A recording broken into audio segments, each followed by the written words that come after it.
Right, I've got a nice photograph here of a very attractive stone-built barn which isn't too far from where I live. And it's got quite a few little things that are very useful for us to look at the first stages of painting buildings. And I want you to have a look at one particular feature which, if you can get your head around this, resolves most of the perspective problems, particularly with buildings. And this is this question I mentioned in DVD 2 on perspective drawing and the eye line.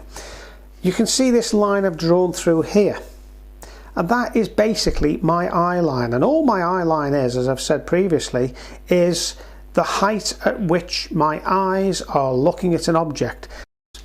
The easiest way to work out your eye line where you've got even courses of stone is to find the one line that actually runs straight through the building. The ones above start increasingly, as the building gets taller, angling down towards my eye line like that, and the ones below you can see are angling upwards. It's going to be quite a warm day anyway that we're depicting, so the raw sienna is going to help capture that warmth and give a unity throughout. And I'm concentrating on keeping things nice and free and smooth. You can see I'm almost just putting in a hint of where some darker stones might go. Now I'm going to do the same here, but just a touch darker. Now you can see while it's still damp, I'm just dropping in some bits and pieces of blue and the yellow to create the mossy effect. Right, now finally I'm going to put a light red colour on these doors. This is basically an undercoat. Right, now in this opening here, what I want to create is just a hint of half a door that's closed of grey unpainted weathered wood, very similar to the colour we're going to use here. And to achieve that sort of colour, again, it's the same sort of colour we've been using with the raw sienna, but just a little bit more ultramarine blue added. Right, I've put in the trees now, dark next to light there and light next to dark there on the shadow side.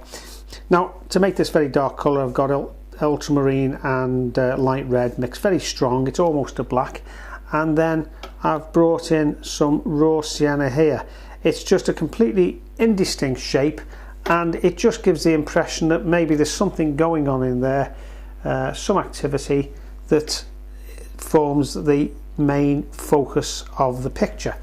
Right, now the shadow colour is going on is more of a light red than an ultramarine blue, very, very gentle, because I want to leave those light flecks that we've reserved before just to get stained and not muddied. And a nice straight area for that, and then bring this out here and drag this down there like that and away towards the back of the building.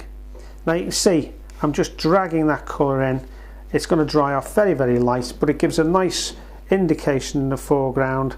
I'm just leaving a slight gap there, so it just helps to emphasize the shadow area around the building and really switches on the sunlight. When you're drawing an old building, an old barn such as this, or any old building where the roof line is a little bit iffy to say the least, don't be afraid to exaggerate it, because if you draw it slightly or usually the realistic way that it actually looks, very often people think you've made a mistake and drawn it or painted it badly.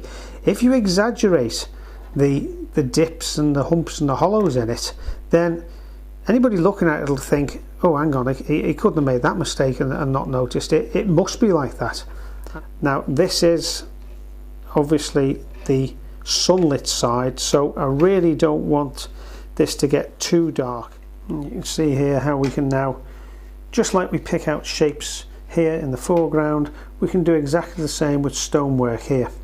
Right, we'll add some darker sandstone colour here where there are some fairly obvious breaks and cracks in the sandstone, so that gives a nice sort of effect and a fairly solid base, which of course it is, to the barn itself.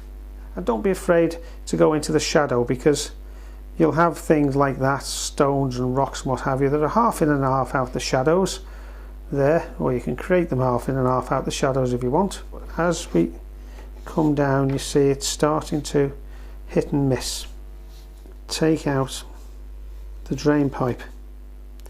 Doesn't matter if it's a little bit curvy, this, or cockeyed. It is a farm. You don't expect things like drain pipes necessarily to be arrow straight in a farm environment. Now that's not quite the end, because what I've also done is a couple of other little pictures based on this barn where I've changed a few features around.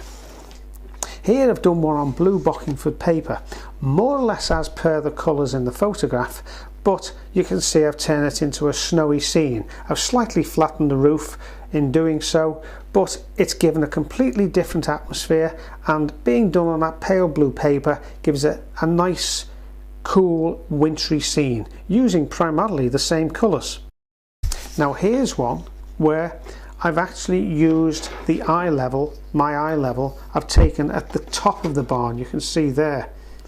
I've varied the stones, I've turned this into some sort of rough wood that's flaking paint and seen better days. It's a bit battered, this barn, and there's a hole in the roof here.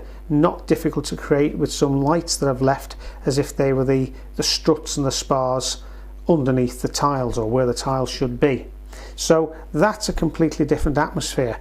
But let's change that one even more, because what I'm going to do now is to put a raw sienna glaze over the whole thing.